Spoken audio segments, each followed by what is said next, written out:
ለራስህ ስትል ለሌሎች መብት ታገል። በአንድ አባባል ልጀምር። ጠንካራዎቹ ለራሳቸው ሲቆሙ እጅግ ኃያል፣ ጠንካራዎቹ ደግሞ ለሌሎች ይቆማሉ። ለሌሎች መቆም ማለት ለስራ ባልደረቦች ተገቢ ያልሆነ አያያዝ፣ መድሎ፣ ጉልበተኝነት ወይንም ማንኛውንም አይነት የፍትህ መጓደል ሲያጋጥማቸው ለመደገፍ፣ ለመከላከል ወይንም ለመሟገት እርምጃ መውሰድ ማለት ነው። ይህ ደግሞ ያንተን ጠንካራ ግብረገባዊ መሆንን፣ የመሪነት ክህሎትን፣ የስሜት ብልህነት ልቀትህን የበለጠ አካታች እንዲኖረውና ሰላማዊ የሥራ አካባቢ እንዲፈጠር ያለህን ቁርጠኝነት ያሳያል። ለምሳሌ ሰብሰብ ብላችሁ ካፌ ላይ ቡና እየጠጣችሁ ነው እንበል። የአንዱ ጓደኛቸው ጉዳይ ተነሳ። ስለሱ ሁላችንም የምናውቀው ጉዳይ አለ። ሚስጥር መያዝ አይችልም። የቢሮ እስክሪብቶና ወረቀቶችን ይሰርቃል። ያልተሰሩ ስራዎችን በሌሎች ማላከክ ይወዳል ወይም ይችልበታል። በአጠቃላይ አጸያፊ ድርጊቶች ይከውናል። ስለዚህ ሰው ከስብስባችሁ ውስጥ ሐሳብ ቢነሳ ምን ትላለህ? እንደ አንድ የመርህ ሰው ምንም እንኳን አጸያፊ ተግባራትን የሚከውን ሰው ቢሆን አንዲት ትንሽ የእሱን ጥሩ ጎን ፈልግ። እናም ብልህነት በተሞላበት ንግግር ስለዚህ ጉዳይ አውራ። መጀመሪያ አካባቢ ላይ ይከብዳል። ከተላመድከው በኋላ ግን ቀላል ነው የሚሆንልህ። ሁሉም የልምድና የአእምሮ እይታ ጉዳይ ስለሆነ መቆም ማለት ያ ሰው ምንም ይሁን ምንም ለሌሎች ሰዎች የምትናገረው መልካም ድርጊት መፈለግ ማለት ነው።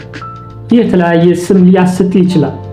እሱ እኮ ራሱ እንደ መላክ ነው የሚቆጥረው ልትባል ትችላለህ። እሱ እኮ ጆሮ ጠቢ ነው ሊሉ ይችላሉ። ወስዶ ሊናገር ይችላል ይላሉ። የፈለጉትን ይበሉ። ለሌሎች መቆም ጥቅሙ ብዙ ነው።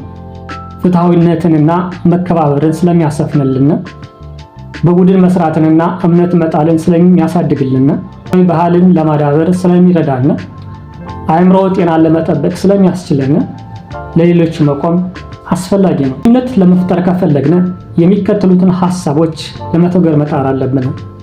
አንደኛ፣ እርምጃ መውሰድ መቻል። ቴክ አክሽን። ቁጡ መሆን ለተመዘጋጀት አያስፈልግም። ነገር ግን እጅን አጣጥፎ መቀመጥም አስፈላጊ አይደለም። ተናገር። ይህ ፍትሃዊ አይደለም፣ ትክክል አይደለም በል። በጣም ከእውነት የራቀ ነው በል። መቆም አለበት በል።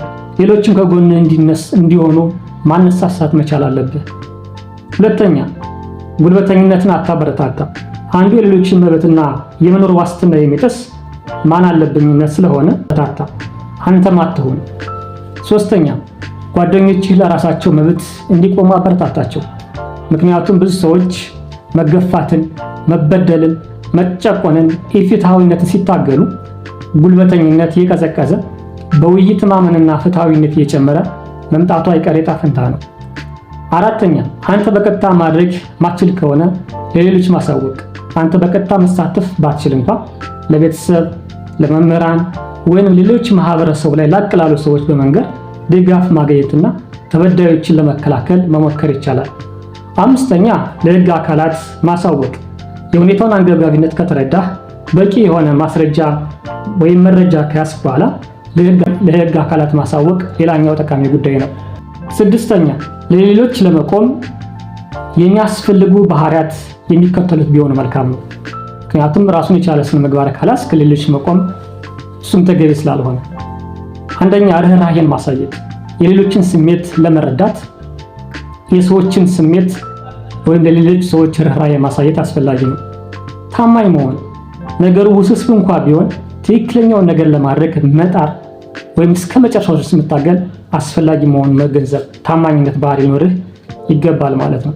ሌላኛው የተግባቦት ችሎታ ግልጽና በመከባበር ላይ የተሞላ ከሆነ አንተ ለሌሎች ለመቆም የሚያስችሉ ባህሪያት አሉ ማለት ነው። አመሰግናለሁ።